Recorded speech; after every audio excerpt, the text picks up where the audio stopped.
चलो, good morning दोस्त, मैं हूँ इसाक सर और मेरा यूट्यूब चैनल सृजन क्लासेस बाय रंजन सर में आप लोग का हार्दिक स्वागत है। तो पिछले क्लास में हम शॉर्ट क्वेश्चन पर विचार कर रहे थे। आज के क्लास में भी हम लोग शॉर्ट क्वेश्चन पर ही ध्यान देंगे। तो आपको याद होना चाहिए कि शॉर्ट क्वेश्चन में हम 7 क्वेश्चन आपको बता चुके हैं। तो 8वां क्वेश्चन देखा जाए तो 8वां क्वेश्चन है जो आपको 2010 में पूछा था, 2 नंबर का क्वेश्चन। शून्य क्रम और प्रथम क्रम अभिक्रिया का एक एक उदाहरण दे।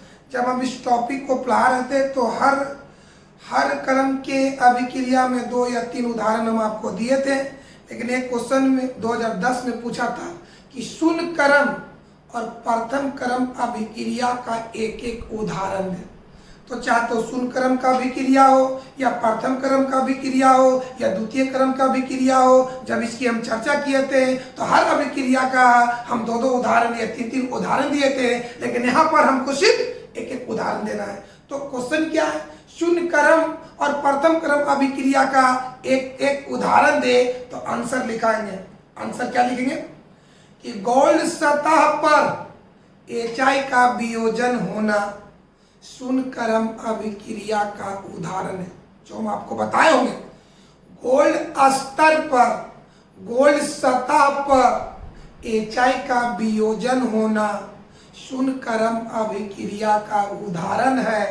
अर्थात 2HI full arrow H2 plus I2 arrow के ऊपर लिखना गोल्ड स्तर। नीचे लिखेंगे R बराबर K इंटू बड़ी ब्रैकेट HI के पावर 0, इसलिए कोटि बराबर 0। पैराग्राफ चेंज करके लिखेंगे PCl5 का विघटन होना प्रथम क्रम अभिक्रिया का उदाहरण है। अर्थात PCl5 arrow PCl3 plus Cl2। नीचे से लिखेंगे R बराबर K इंटू बड़ी ब्रैकेट PCl5 के पावर 1, इसलिए कोटि होगा 1। समझ में आया? एक बार सुना जाए क्वेश्चन क्या है। शून्य क्रम अभिक्रिया का शून्य क्रम और प्रथम क्रम अभिक्रिया का एक एक उदाहरण दे। तो आंसर यही लिखना है कि गोल्ड सतह पर एचआई का वियोजन होना शून्य क्रम अभिक्रिया का उदाहरण है, जबकि PCl5 का विघटन होना प्रथम क्रम अभिक्रिया का उदाहरण है। तो आइए इस क्वेश्चन को हम लोग लिखते हैं। सारा चीज आपको बताया होगा, हम सिर्फ क्वेश्चन आंसर करवा रहे हैं बाबू। चलिए क्वेश्चन देखा जाए। आपको 7 क्वेश्चन हो गया है। 8वां क्वेश्चन देखिए। 8वां शून्य क्रम और प्रथम क्रम अभिक्रिया का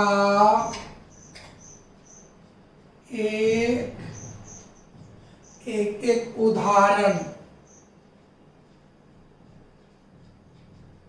उदाहरण दे। ये आपको 2010 में 2 नंबर का क्वेश्चन पूछा था। आंसर देखिए, गोल्ड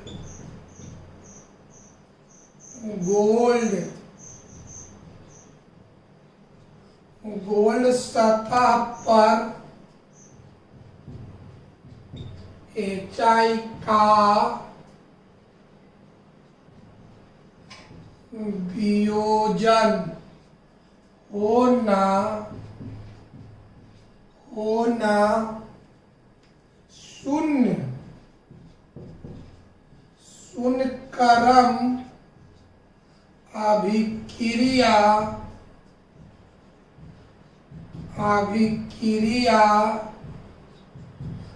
का उदाहरण है।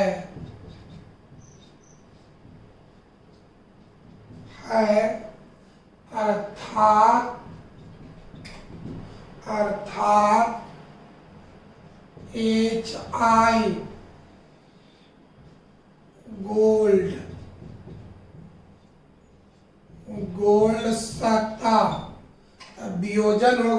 विघटन होगा, माने यहाँ पर वियोजन हो रहा, वियोजन माने टूट रहा है, तो हाइड्रोजन अलग होगा और आयोडीन अलग होगा। बैलेंस करो, हाइड्रोजन 2 होते यहाँ, 1 होते यहाँ, बैलेंस कीजिए। इस अभिक्रिया का अवकल वेग समीकरण R बराबर K इंटू बड़ी ब्रैकेट HI, आपको बताए होंगे कि यहाँ पर HI का जो वियोजन हो रहा है गोल्ड की उपस्थिति में, यानी जैसे ही HI गोल्ड के संपर्क में आएगा तो ये गोल्ड इसकी पूरी तरह से ढक लेता है। तो जिस तरह कुछ ही समझिए, HI जैसे ही गोल्ड के संपर्क में आता है तो गोल्ड HI के सभी अणु को पूरी तरह से ढक लेता है, जिससे इसकी सांद्रता बढ़े या घटे अभिक्रिया की दर पर कोई प्रभाव नहीं पड़ता है। लेकिन यहाँ सांद्रता के मामले में बिल्कुल क्या होगा, 0 होगा। तो यहाँ पावर देंगे 0, इसलिए इस अभिक्रिया की कोटि क्या आ गया, 0। तब कोटि 0 आ गया, इस अभिक्रिया की कोटि 0 मतलब ये शून्य क्रम अभिक्रिया का उदाहरण हो गया। अब आइए नीचे लिखते हैं बाबू, PCl5 का विघटन होना,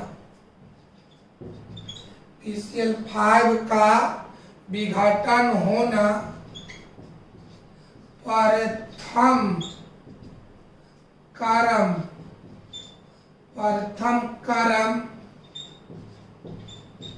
अभिक्रिया का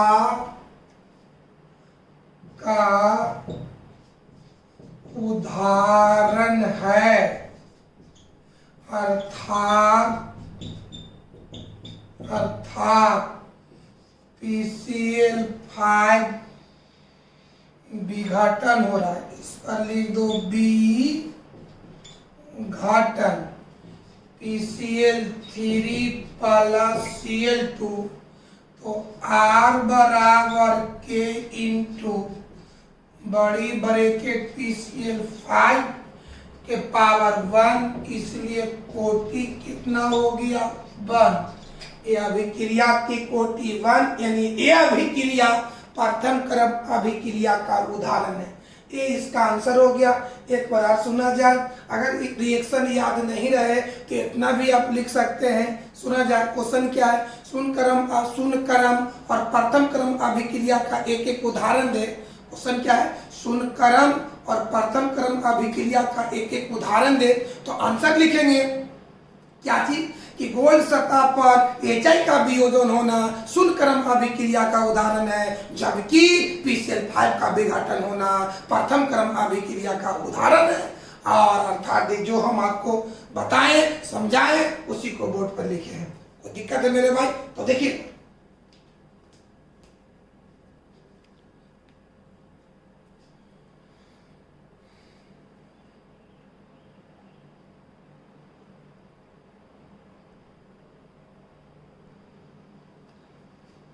तो हाँ दोस्तों, अगला शॉर्ट क्वेश्चन पर केयर करते हैं, ध्यान देते हैं, विचार करते हैं। तो शॉर्ट क्वेश्चन 9 देखिए क्या क्या लिखा हुआ क्वेश्चन पढ़ेगा। शून्य कोटि की अभिक्रिया और प्रथम कोटि की अभिक्रिया में अंतर लिखे या स्पष्ट करें या व्याख्या करें। तो हम आपको शून्य कोटि की अभिक्रिया भी पढ़ाए हैं और प्रथम कोटि की अभिक्रिया भी पढ़ाए हैं। तो आप लोग को सोच करके बताइए, या क्वेश्चन क्या है, शून्य कोटि की अभिक्रिया और प्रथम कोटि की अभिक्रिया में अंतर लिखे या अंतर स्पष्ट करें या अंतर की व्याख्या करें या अंतर को अपने शब्दों में वर्णन करें। तो अब इसका आंसर कैसे होगा, कॉपी को 2 भाग में बांट दीजिएगा। एक में लिखेंगे शून्य कोटि की अभिक्रिया, एक में लिखेंगे प्रथम कोटि की अभिक्रिया। अब समझिए पहला अंतर, इस अभिक्रिया की कोटि, चलिए इस अभिक्रिया माने शून्य कोटि की अभिक्रिया। आइए क्या एक बार फिर समझे, शून्य कोटि की अभिक्रिया और प्रथम कोटि की अभिक्रिया में अंतर लिखे। तो इसका आंसर इस तरह से आप दे सकते हैं, कॉपी को 2 भाग में बांट दीजिएगा। एक में शून्य कोटि की अभिक्रिया लिखेंगे, एक में प्रथम कोटि की अभिक्रिया लिखेंगे। तो आइए पहला अंतर, इस अभिक्रिया की कोटि 0 के बराबर होता है। इधर लिखेंगे इस अभिक्रिया की कोटि 1 के बराबर होता है। याद हुआ? इस अभिक्रिया की कोटि 0 के बराबर होता है। इधर लिखेंगे इस अभिक्रिया की कोटि 1 के बराबर होता है। आइए दूसरा अंतर, इस अभिक्रिया में, माने कौन अभिक्रिया में? शून्य कोटि की अभिक्रिया में। इस अभिक्रिया में वेग स्थिरांक का मात्रा मोल प्रति लीटर प्रति सेकेंड होता है। याद हो बाबू? दूसरा पॉइंट, इस अभिक्रिया की कोटि में वेग स्थिरांक का मात्रा मोल प्रति लीटर प्रति सेकेंड होता है। इधर लिखेंगे दूसरा पॉइंट, इस अभिक्रिया की कोटि में वेग स्थिरांक का मात्रक प्रति सेकेंड होता है। एक बराबर पर सही है। पहला पॉइंट क्या लिखेंगे कि इस अभिक्रिया की कोटि 0 के बराबर होता है। इधर लिखेंगे इस अभिक्रिया की कोटि 1 के बराबर होता है। दूसरा पॉइंट, इस कोटि की अभिक्रिया में वेग स्थिरांक का मात्रक मोल प्रति लीटर प्रति सेकेंड होता है। इधर लिखेंगे इस कोटि की अभिक्रिया में वेग स्थिरांक का मात्रक प्रति सेकेंड होता है। 2 पॉइंट याद हुआ? तीसरा पॉइंट लिखेंगे इस अभिक्रिया में, कौन अभिक्रिया? शून्य कोटि की अभिक्रिया। इस अभिक्रिया में अभिक्रिया की दर प्रतिकारक के सांद्रण पर निर्भर नहीं करता है। क्या लिखेंगे बाबू? इस अभिक्रिया में अभिक्रिया की दर प्रतिकारक की सांद्रण पर निर्भर नहीं करता है। इस अभिक्रिया में अभिक्रिया की दर प्रतिकारक के सांद्रण पर निर्भर नहीं करता है। आइगर कहता निर्भर करता है। फिर याद क्या जाए? तीसरा पॉइंट, इस अभिक्रिया में अभिक्रिया की दर प्रतिकारक की सांद्रण पर निर्भर नहीं करता है। इधर लिखेंगे इस अभिक्रिया में अभिक्रिया की दर प्रतिकारक के सांद्रण पर निर्भर करता है। अब आइए चौथा पॉइंट, चौथा लिखेंगे इस कोटि की अभिक्रिया में, इस कोटि की अभिक्रिया में अर्ध आयु, इस कोटि की अभिक्रिया में अर्ध आयु का मान प्रतिकारक के सांद्रण पर निर्भर करता है। याद क्या जवाब? इस कोटि की अभिक्रिया में अर्ध आयु का मान प्रतिकारक के सांद्रण पर निर्भर करता है। इधर लिखेंगे इस कोटि की अभिक्रिया में अर्ध आयु का मान प्रतिकारक के सांद्रण पर निर्भर नहीं करता है। याद किया जाए एक बार, उसके बाद हम आपको बोर्ड पर लिखेंगे। अभी सुनिए पहले बड़े से कैसे लिखेंगे अंतर। अगर क्वेश्चन एक बार देखा जाए, शून्य कोटि की अभिक्रिया और प्रथम कोटि की अभिक्रिया में अंतर लिखे तो कॉपी को 2 भाग में बांट देना है। एक में लिखेंगे शून्य कोटि की अभिक्रिया, एक में लिखेंगे प्रथम कोटि की अभिक्रिया। पहला अंतर लिखेंगे कि इस अभिक्रिया की कोटि 0 के बराबर होता है। इधर लिखेंगे इस अभिक्रिया की कोटि 1 के बराबर होता है। दूसरा अंतर लिखेंगे इस अभिक्रिया में वेग स्थिरांक का मात्रक मोल प्रति लीटर प्रति सेकेंड होता है। इधर लिखेंगे इस अभिक्रिया में वेग स्थिरांक का इकाई प्रति सेकेंड होता है। तीसरा पॉइंट लिखेंगे कि इस अभिक्रिया में माने शून्य कोटि का अभिक्रिया में, इस अभिक्रिया में अभिक्रिया की दर प्रतिकारक के सांद्रण पर निर्भर नहीं करता है। इधर लिखेंगे इस अभिक्रिया में अभिक्रिया की दर प्रतिकारक के सांद्रण पर निर्भर करता है। चौथा पॉइंट, इस अभिक्रिया में अर्धायु का मान प्रतिकारक के सांद्रण पर निर्भर करता है।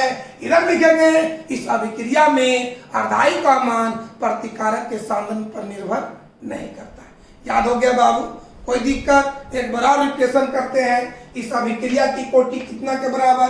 0 के बराबर होता है। इस अभिक्रिया की कोटि 1 के बराबर होता है। इस अभिक्रिया में वेग स्थिरांक का मात्रक मोल प्रति लीटर प्रति सेकंड होता है। इस अभिक्रिया में वेग स्थिरांक का इकाई प्रति सेकंड होता है। तीसरा अंतर, इस अभिक्रिया में अभिक्रिया की दर प्रतिकारक की सांद्रण पर निर्भर नहीं करता है। इस अभिक्रिया में अभिक्रिया की दर प्रतिकारक के सांद्रण पर निर्भर करता है।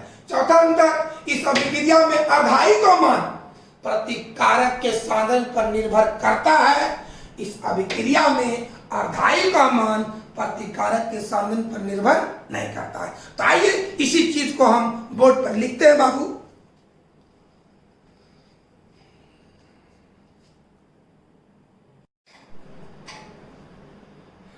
हाँ बाबू देखो, जो शॉर्ट क्वेश्चन 9 है उसका आंसर अभी हम आपको समझाए हैं। तो बोर्ड पर देखिए उसका आंसर हम लिखे हैं। एक दिन शून्य कोटि की अभिक्रिया, एक दिन लिखे प्रथम कोटि की अभिक्रिया। ये आपका शून्य कोटि की अभिक्रिया है, आपका प्रथम कोटि की अभिक्रिया। पहला पॉइंट जो अंतर में पहला दिए हैं, इस अभिक्रिया की कोटि 0 के बराबर होता है, इस अभिक्रिया की कोटि 1 के बराबर होता है। सेकेंड अंतर है, इस कोटि की अभिक्रिया में वेग स्थिरांक का इकाई मोल प्रति लीटर प्रति सेकंड होता है। इस कोटि की अभिक्रिया में वेग स्थिरांक का इकाई प्रति सेकंड होता है।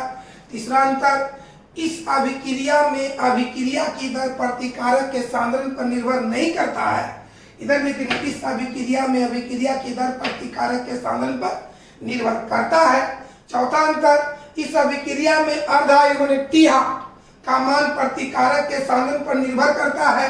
इधर लिखेंगे इस अभिक्रिया में अर्धाई का मान प्रतिकारक के सांद्रण पर निर्भर नहीं करता है।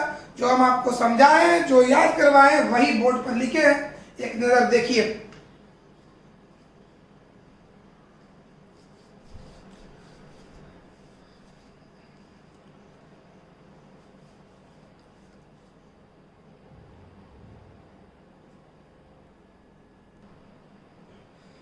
हाँ बाबू, तो देखिए शॉर्ट क्वेश्चन नंबर 10, ये शायद आपको 2016 के सप्लीमेंट्री में 2 नंबर क्वेश्चन पूछा है।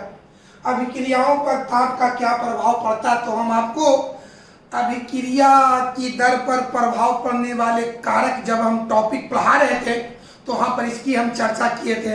अब याद किया जाए क्या कि ताप बढ़ने से अभिक्रिया की दर भी बढ़ता है और ताप घटने से अभिक्रिया की दर भी घटता है।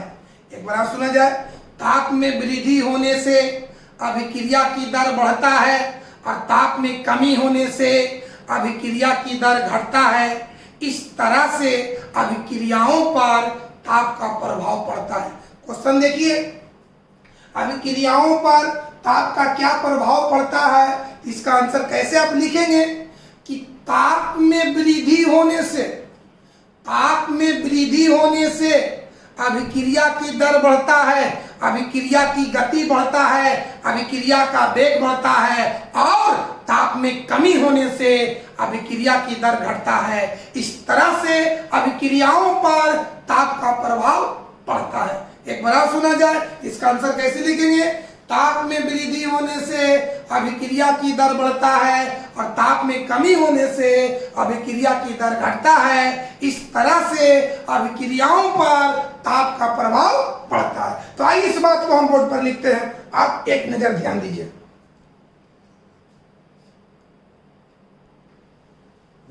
सर कितना देर बाद चलूं? हाँ बाबू, देखिए जो आपको समझाए उसका आंसर देखिए। क्वेश्चन क्या है, अभिक्रियाओं पर ताप का क्या प्रभाव पड़ता है। तो आंसर है ताप में वृद्धि होने से अभिक्रिया की दर बढ़ता है और ताप में कमी होने से अभिक्रिया की दर घटता है। इस तरह से अभिक्रियाओं पर ताप का प्रभाव पड़ता है। एक क्वेश्चन 2016 के सप्लीमेंट्री में 2 नंबर पूछा था। आइए हम अगले क्वेश्चन पर हम विचार करते हैं। तो क्वेश्चन नंबर 11 पर देखते हैं। तो देखा जाए बाबू, एक नजर देखिए आप लोग, जल्दी सुनो।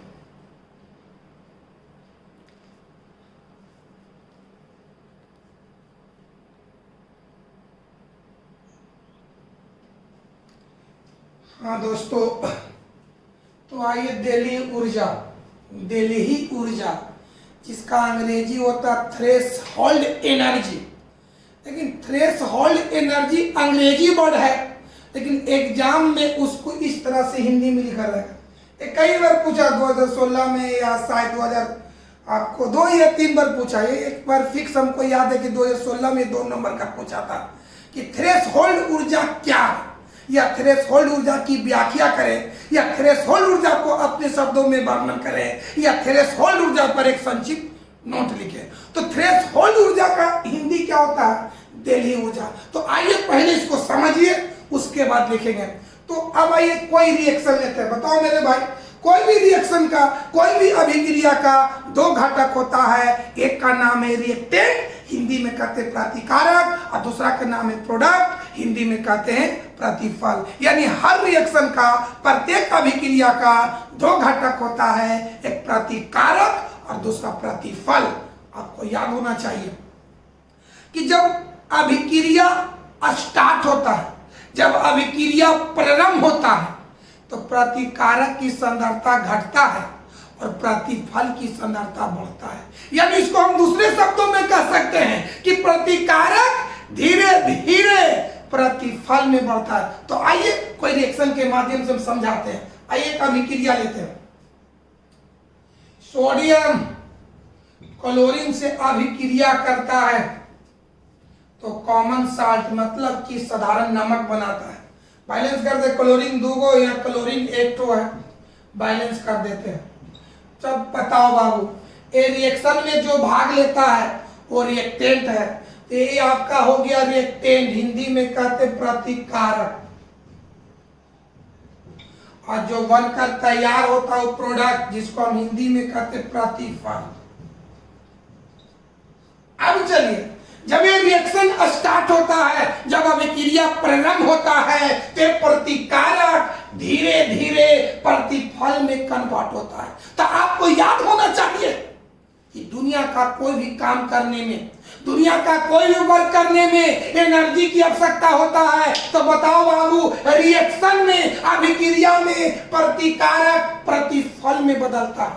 तो प्रतिकारक को प्रतिफल में, रिएक्टेंट को प्रोडक्ट में। सुना जाए बढ़िया से, जब अभिक्रिया प्रारंभ होता है, जब रिएक्शन स्टार्ट होता है, तो ए रिएक्टेंट, सॉरी भाई, जब रिएक्शन स्टार्ट होता है, जब अभिक्रिया प्रारंभ होता है, तो ये प्रतिकारक धीरे धीरे प्रतिफल में कन्वर्ट होता है। तो आपको एक बात और याद किया जाए कि दुनिया का कोई भी कार्य करने में, कोई भी वर्क करने में एनर्जी की आवश्यकता होता है। तो यहां पर भी एनर्जी की आवश्यकता है। किस चीज में? प्रतिकारक को प्रतिफल में, प्रतिकारक को प्रतिफल में बदलने के लिए जितनी न्यूनतम ऊर्जा की आवश्यकता होती है, वही डेली ऊर्जा है, वही थ्रेशोल्ड ऊर्जा है।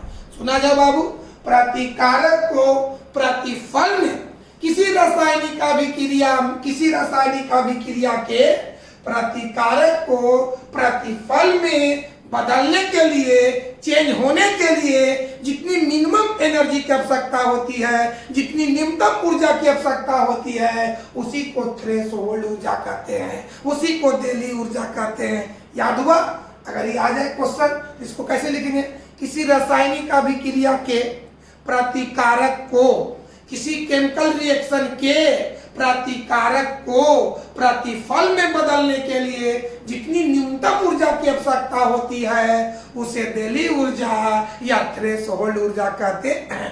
कोई दिक्कत है? यानी हम कह सकते हैं कि प्रतिकारक को प्रतिफल में बदलने के लिए, प्रतिकारक को प्रतिफल में बदलने के लिए उसकी ऊर्जा डेली ऊर्जा के बराबर होनी चाहिए। कोई दिक्कत है क्या? याद हुआ? अगर क्वेश्चन आ जाए कि थ्रेशोल्ड ऊर्जा क्या है, थ्रेशोल्ड ऊर्जा से आप क्या समझते हैं, थ्रेशोल्ड ऊर्जा की व्याख्या करें, थ्रेशोल्ड ऊर्जा पर एक संक्षिप्त नोट लिखें। अगर 2 नंबर का क्वेश्चन आए तो इसका आंसर यह हो सकता है क्या, कि किसी रासायनिक अभिक्रिया के प्रतिकारक को, किसी रासायनिक अभिक्रिया के प्रतिकारक को प्रतिफल में बदलने के लिए जितनी न्यूनतम ऊर्जा की आवश्यकता होती है, उसे थ्रेशोल्ड ऊर्जा यानी डेली ऊर्जा कहते हैं। कोई दिक्कत है?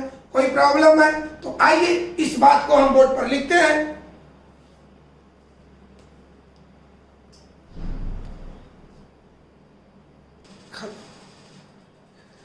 हाँ बाबू, तो देखिए इस एक क्वेश्चन 2-3 बार पूछा है। एक बार तो हमको याद है कि 2016 में पूछा है।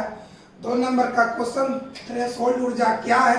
तो उसका आंसर यही दे सकता है कि किसी रासायनिक अभिक्रिया के प्रतिकारक को प्रतिफल में बदलने के लिए जितनी न्यूनतम ऊर्जा की आवश्यकता होती है उसी को थ्रेशोल्ड ऊर्जा कहते हैं।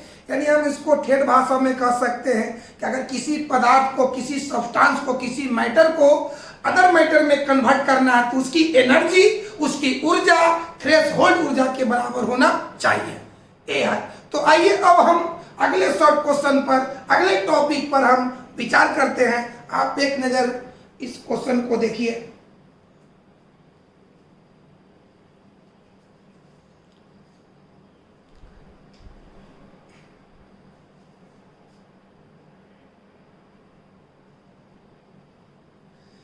आइए बाबू, तो पहले इस टॉपिक को पढ़े, तब इससे रिलेटेड जो आपका क्वेश्चन बनता है उस क्वेश्चन पर विचार करेंगे।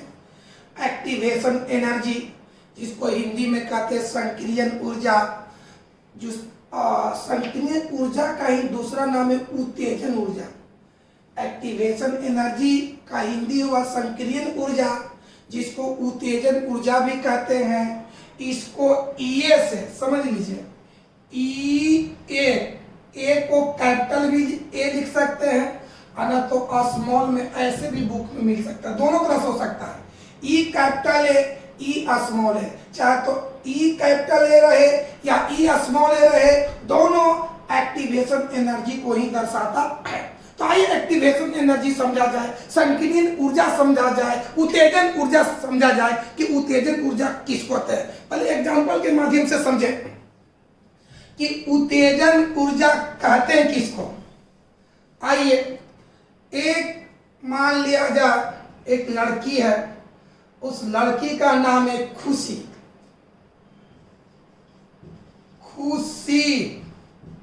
खुशी के पास 8 रुपया है। एक लड़की है, उस लड़की के पास 8 रुपया है और एक मोबाइल बा। इस मोबाइल का कीमत है सपोज 10 रुपया। समझो बढ़िया से, इस लड़की के पास 8 रुपया है, मोबाइल का कीमत 10 रुपया है। इस लड़की के पास माने खुशी के पास क्या रुपया? 8 रुपया। मोबाइल का कीमत कितना? 10 रुपया। और इसको खरीदना है तो मोबाइल खरीदने के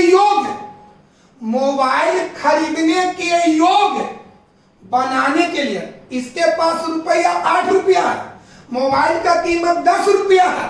तब आप क्या कीजिएगा? तो इस मोबाइल के खरीदने योग्य खुशी को जितना रुपया देना पड़ा तो वही रुपया संक्रियन ऊर्जा या उत्तेजन ऊर्जा कहला सकता है। एक बार समझो, इसके पास रुपया कितना है? 8 रुपया। मोबाइल का कीमत कितना है? 10 रुपया। तो खुशी को इस लायक बनाने में, इसको खरीदने के लायक बनाने में जितना रुपया देना पड़ा वही रुपया उत्तेजन ऊर्जा या संकीर्ण ऊर्जा कहलाता है। अब आइए हम लोग किताबी भाषा में समझे। तो किताबी भाषा समझे बाबू। देखो दोस्त,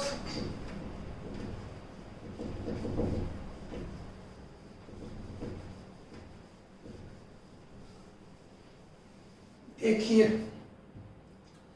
तो ये बताओ, कोई रिएक्शन लेते हैं तो सोडियम क्लोरीन से अभिक्रिया किया तो क्या बनाया? Sodium chloride. ये प्रतिकारक है और ये प्रतिफल है। तो अभी इस क्वेश्चन के जस्ट पहले बताएं कि प्रतिकारक को प्रतिफल में बदलने के लिए, प्रतिकारक को प्रतिफल में कन्वर्ट होने के लिए इसकी ऊर्जा देलीही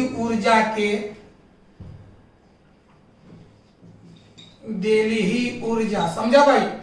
प्रतिकारक को प्रतिफल में कन्वर्ट होने के लिए इसकी ऊर्जा देलीही ऊर्जा के बराबर होना चाहिए। एक बार समझेगा, प्रतिकारक को प्रतिफल में बदलने के लिए इसकी ऊर्जा डेल्ही ऊर्जा के बराबर होना चाहिए। सपोज दैट प्रतिकारक के अणुओं की ऊर्जा डेल्ही ऊर्जा से कम है। सपोज दैट प्रतिकारक की ऊर्जा डेल्ही ऊर्जा से कम है, तब अभिक्रिया के योग बनाने में, तब रिएक्शन के योग बनाने में हमको जितनी ऊर्जा की आवश्यकता, बढ़िया से समझा जाए, ये प्रतिकारक को प्रतिफल में कन्वर्ट करना है, तो इसकी ऊर्जा डेल्ही ऊर्जा के बराबर है। सपोज दैट किसी रिएक्शन में, किसी अभिक्रिया में प्रतिकारक के अणुओं की ऊर्जा डेल्ही ऊर्जा से कम है, तब उस अणुओं को अभिक्रिया के योग बनाने में, अभिक्रिया के लायक बनाने में जितनी ऊर्जा की आवश्यकता होती है, वही ऊर्जा क्या कहलाता है? संकीर्यन ऊर्जा कहलाता है। कैसे लिखेंगे? डेल्ही ऊर्जा से कम ऊर्जा वाले, डेल्ही ऊर्जा से कम ऊर्जा वाले अणुओं को अभिक्रिया के लायक बनाने में जितनी न्यूनतम ऊर्जा की आवश्यकता होती है, वही ऊर्जा संकीर्यन ऊर्जा कहलाता है, जिसको उत्तेजन ऊर्जा भी कहते हैं। इसको ई से दर्शाया जाता है। इसका इकाई जूल प्रति मोल या किलो जूल प्रति मोल होता है। अगर एग्जाम में आ जाए क्वेश्चन कि संकीर्यन ऊर्जा क्या है या उत्तेजन ऊर्जा क्या है, संकीर्यन ऊर्जा को अपने शब्दों में लिखें, संकीर्यन ऊर्जा को परिभाषित करें, संकीर्यन ऊर्जा पर एक संक्षिप्त नोट लिखें। क्वेश्चन कुछ भी रहे उसको 2 नंबर में आप इतना जवाब दे सकते हैं कि डेल्ही ऊर्जा से कम ऊर्जा वाले अणुओं को, डेल्ही ऊर्जा से कम ऊर्जा वाले अणुओं को अभिक्रिया के लायक बनाने में, अभिक्रिया के योग बनाने में जो ऊर्जा की आवश्यकता होती है, वही संकीर्यन ऊर्जा कहलाता है, जिसको उत्तेजन ऊर्जा भी कहा जाता है। इसको ई से दर्शाया जाता है। इसका इकाई जूल प्रति मोल या किलो जूल प्रति मोल होता है। तो आइए इसी बात को हम बोर्ड पर लिखते हैं। इससे रिलेटेड जो शॉर्ट क्वेश्चन होगा, परिक्रमा होगा, क्या संकीर्यन ऊर्जा क्या है, संकीर्यन ऊर्जा को अपने शब्दों में वर्णन करें, संकीर्यन ऊर्जा को परिभाषित करें, संकीर्यन ऊर्जा पर एक संक्षिप्त नोट लिखें, संकीर्यन ऊर्जा से आप क्या समझते हैं, ये सारा क्वेश्चन का आंसर एक ही होगा। तो हम लिखते हैं बोर्ड पर, देखा जाए।